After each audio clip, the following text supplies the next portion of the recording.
Hello, my name is Teresa McLean, and this is my presentation and review on the research article, School-Based Mental Health Intervention for Children in War-Affected Burundi, a Cluster Randomized Trial.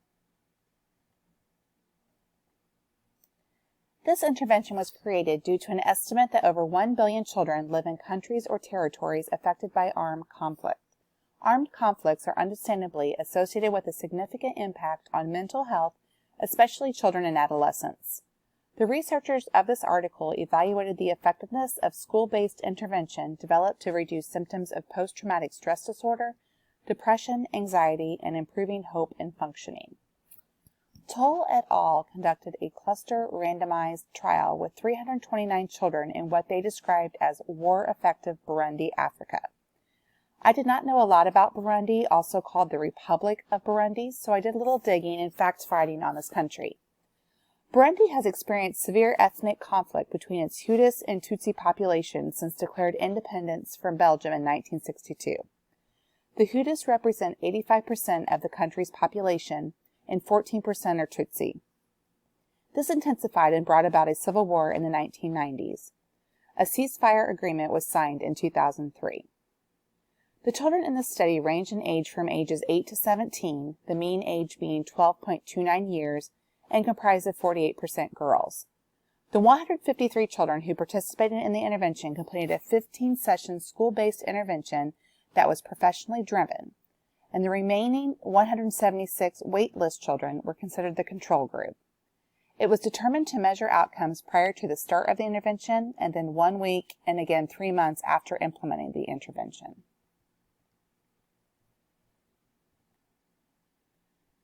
The authors described the classroom-based intervention, or CBI, as part of a care package that also included other structural social activities in addition to mental health treatments, such as psychosocial counseling and referrals as needed to various mental health counselors. Facilitators, with an education of at least a high school diploma, assisted with role plays and interviews. Each week was designated part of a theme. Week 1, sessions 1 through 3, was information, safety, and control. Week 2, sessions 4 through 6, stabilization, awareness, and self-esteem. Week 3, sessions 7 through 9, trauma narrative. Week 4, sessions 10 through 12, resource identification and coping skills. And Week 5, which is sessions 13 through 15, reconnection with the social context and future planning. These sessions included structured movement, songs, dancing with a parachute, central activities based on the week's themes, interviews, and questionnaires. Conducting this RCT found that children in the intervention group ultimately had lower depressive scores, fewer coping strategies, and less satisfaction with coping and less social support than the waitlist group. Children in the waitlist group were found to have been exposed to fewer traumatic events, have lower cognitive social capital, and more satisfaction with coping and more social support than their intervention group peers. There was no statistical significance found with differences in traumatic events exposure, depression symptoms, hope, function impairment, or coping satisfaction. Although no concrete effects of the intervention were found, longitudinal growth curve analysis found a total of 8 differences that the author labels as 6 favorable and 2 unfavorable between the study conditions. Children in the intervention group and part of larger households showed fewer depressive symptoms and functional impairment, and those living with both parents showed less PTSD and depressive symptoms. Children in the waitlist group showed increased depressive symptoms. Younger children in the intervention group exposed to less trauma demonstrated more hope. Waitlist group children who lived on original or newly bought land showed improvements in hope and function, while intervention group children showed decline.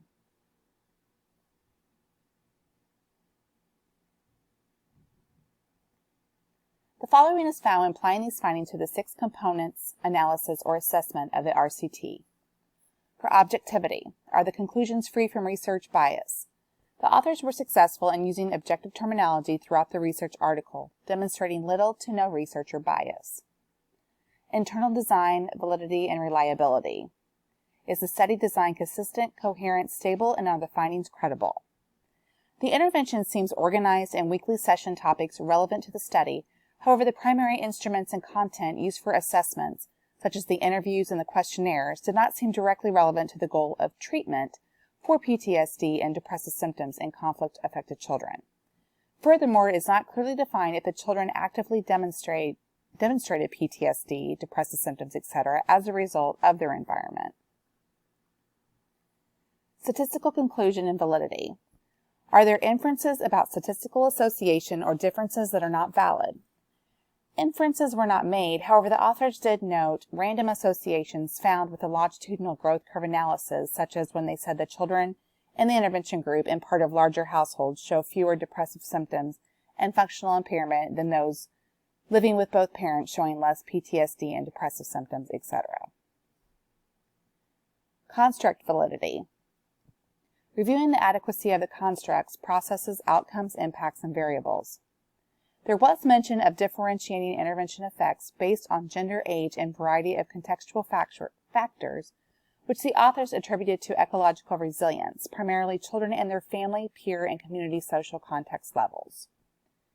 External validity. Reasons why the conclusions may not be valid in other contexts.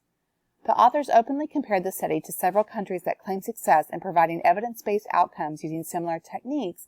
However, the success was defined as collective and not explained in depth. Utilization validity. Was the evaluation designed to address the right questions?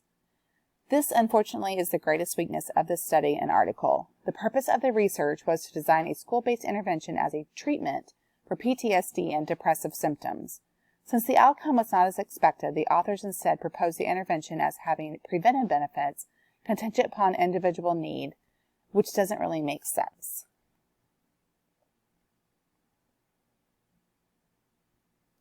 While I believe the idea behind the research is admirable and worthy of future investigation, the intervention itself was not robust enough to make a noticeable difference with the two groups presented. Operationally, it made sense to conduct the research in the school environment. However, the design of the study was not fully aligned to its goal or purpose. Furthermore, it wasn't clear, fortunately, if the children participating in either groups were fully experiencing PTSD or severe depression or anxiety symptoms as a result of their environment to where they felt successful treatment was felt by being part of the study.